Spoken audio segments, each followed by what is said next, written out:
Hello बच्चों, let's read the question. The work done is defined as W is equal to integral F dot dr.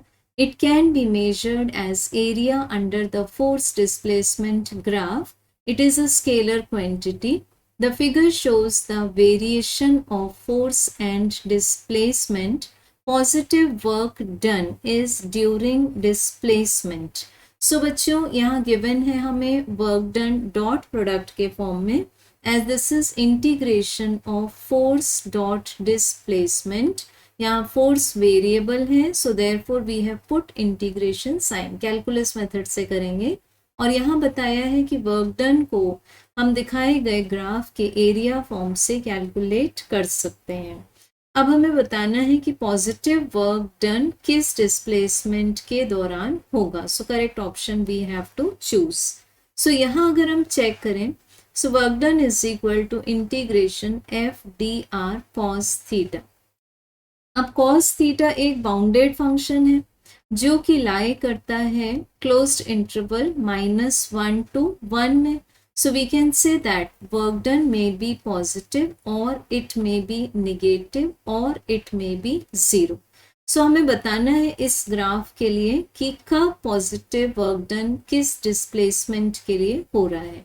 सो अगर हम check करें यहाँ पर 3 areas हैं. Area 1 is triangle OAB, area 2 is rectangle which is BCDE, and area 3 is also a rectangle which is EFGH. सो बच्चों यहाँ हम just quality wise बता सकते हैं कि जो एरिया 1 है जिससे हम कैलकुलेट करेंगे work done, that is formed above x axis, so this will be positive.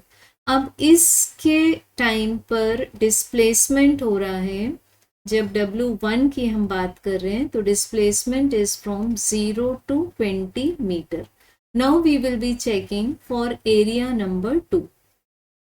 Area 2 में हम देख सकते हैं कि ये जो एरिया है वो एक्स एक्सिस के नीचे बना हुआ है.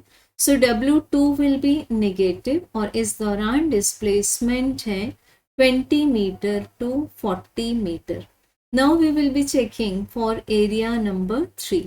सो एरिया नंबर 3 मीन्स हम W3 कैलकुलेट कर सकते हैं. This is also formed above x axis, so it is also positive और इस समय डिस्प्लेसमेंट है 40 मीटर to 60 मीटर. सो बच्चों हम क्लियरली एनालाइज कर सकते हैं यहाँ से कि W1 पॉजिटिव है as well as W3 positive है और इस समय डिस्प्लेसमेंट है 0 to 20 metre and 40 metre to 60 metre. So हमारे इस क्वेश्चन का राइट आंसर आ जाएगा ऑप्शन नंबर 2. Thank you.